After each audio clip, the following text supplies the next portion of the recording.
Cash Global TV subscribe. Nick Shirley back with a vengeance in Minnesota, doing it once again. Just dropped 2 days ago, breaking down the infrastructure of the Somalian fraud that's been going on allegedly with the daycare centers and everything that's in the middle. Let's get to the narrative. Those in the chat, bang that. Let me know how y'all feel about it. In the live, it was 79% with 340 votes that the Somalis were wrong and in favor of America getting things back in order. Let me know how y'all feel. $2.25 million. Are we the only community that does fraud? How come they said this building was closed? Do you guys know where Advanced Mobility is?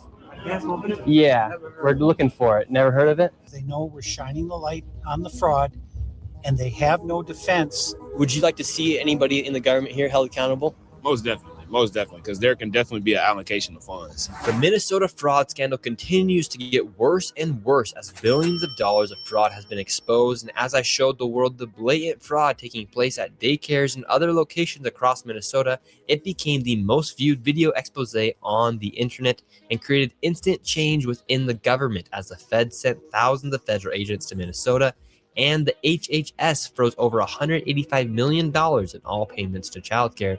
And while politicians like Tim Walz call people like me white supremacists and far-right delusional conspiracy theorists for exposing the fraud, meanwhile, he actually dropped out of running for re-election. The Minnesota fraud scandal has erupted the nation as protests and riots took place, all starting because daycares like Quality Learning Center were exposed. However, the daycares is only a small portion of the fraud taking place in Minnesota. In this video, I will take you into what has continued to allow this fraud to happen and connect all of the dots for you, exposing all of the fraud from strange connections of the business owners and the politicians who have openly admitted to the fraud on live TV. And to dive deep into the fraud, I met back up with the local David, who has been investigating this widespread fraud scandal for years. So here in Minnesota, you have daycare fraud, you have adult daycare fraud, you have healthcare fraud, and you even have more fraud.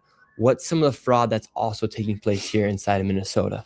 Well, what I think might be sort of the heart of the beast here is this transportation fraud. And what I mean by that is in Minnesota, we have something called non-emergency medical transportation, NEMT. My research has shown that there are about 1,020 such companies in Minnesota, and more than 90% of them are Somali owned. And so right here on the table, what do we have? All this information right here.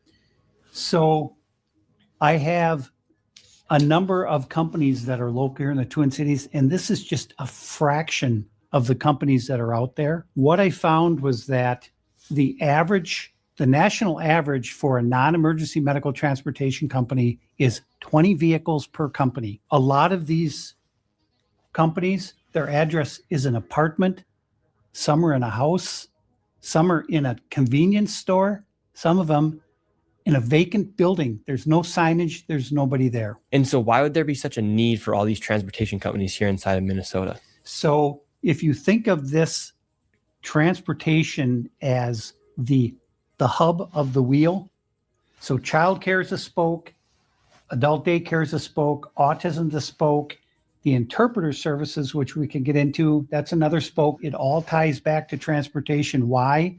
Because those meals someone had to deliver those meals. Someone has to deliver the kid to autism, or say they did. So it all revolves around the transportation.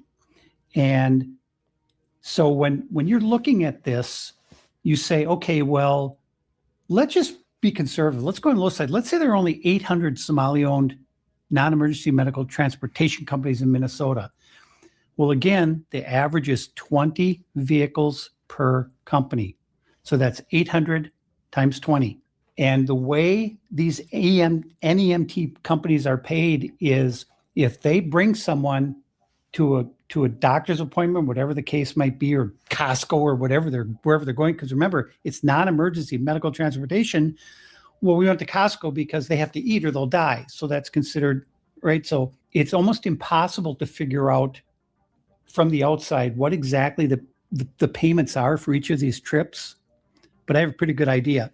So when someone provides a transportation to a facility or a location, they're also paid for the time to sit there and wait for the appointment to end and then drive the person back. So they're paid 3 different ways. And the average is going to be $50 per trip. So it's going to the appointment as a trip, coming back trip. So that's $100 per round trip. So if you have 800 companies in Minnesota that are NEMT companies, A lot of the arguments where it's fraud going on in every state, it was making it dangerous to the home state and to the people that's in the local communities. And my response was, wrong is wrong.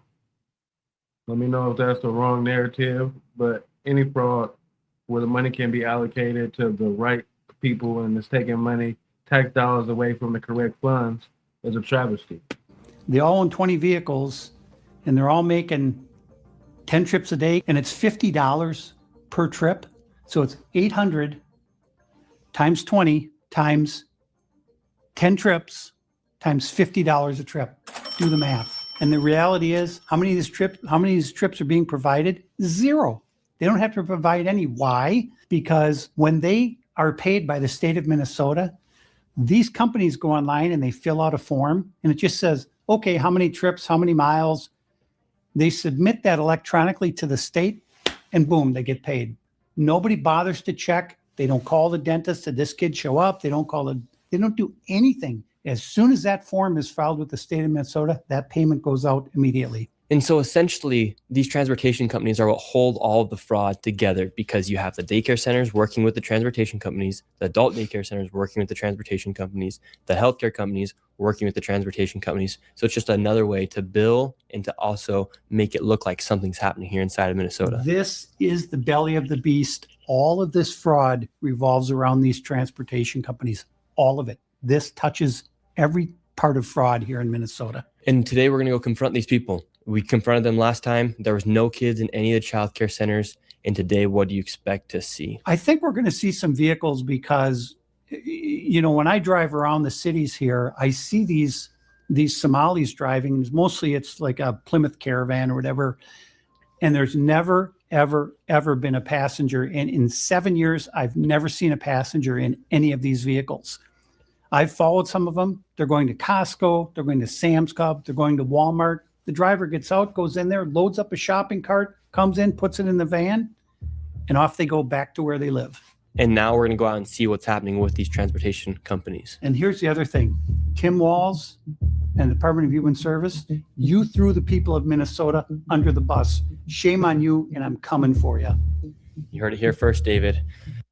Somebody to be this passionate and have this much emotion for a subject like this, it must be affecting them. It's not about race here. It's not about what you think about Nick Shirley.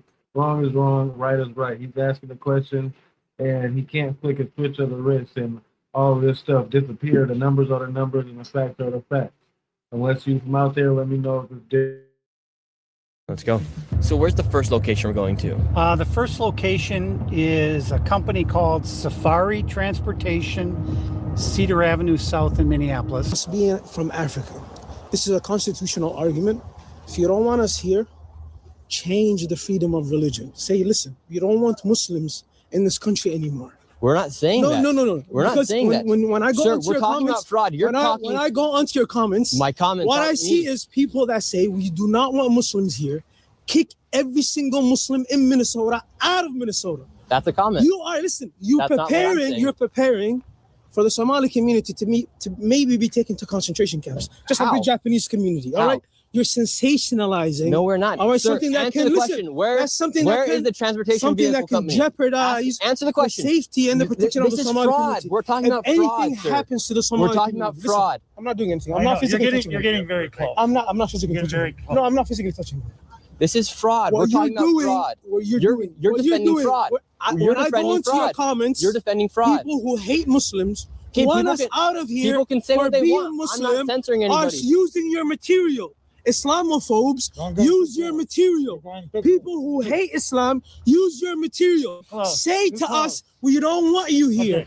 Change the constitution. But guess what? Let me tell you something. Guess what? Say it. We're asking about fraud. We're asking about fraud. You hate Muslims. I'm not saying I hate Muslims. We're talking about fraud. We're talking about fraud. Why are you attacking us? This are we is the fraud. only community that suffers because of fraud? We're talking about fraud. Are we the only community that does fraud? Are we the only community that does this? This is about fraud. All right, but there's what, 300 Somali providers in all of Minnesota? There's actually 800. Keep talking. Don't go so transportation companies. Mr. Security doesn't even speak English. Listen, let me tell you something. See, this isn't a race issue, sir. This is about fraud. We have what, 1,000 providers? Yeah, you guys have a. Even it's 2,000 providers. Okay, you want to sacrifice the safety of 80,000 people? We're not because of fucking 2,000 providers. Are you fucking mad? Are you stupid? I'm not stupid. You're stupid. Where's the transportation company? What about if a mass shooting happens in Minnesota? It will be because of you. It will be because of Nick Shirley sensationalizing it. Does that Somalian man have it correct? Unfortunately, the couple bad apples are messing it up for those other ones in the bunch. It has to be eradicated, in my opinion. Let me know if you have a different narrative. Intellectual Street Thoughts tonight at 9 p.m. Pacific Standard Time, episode 105. Make sure you tap in. This is a controversial topic, a controversial situation. He has caused unrest in that community, but we have to hear the numbers speak and get down to the bottom of it. All money ain't good money. Slow motion better than no motion. I am Cash, $ for the S.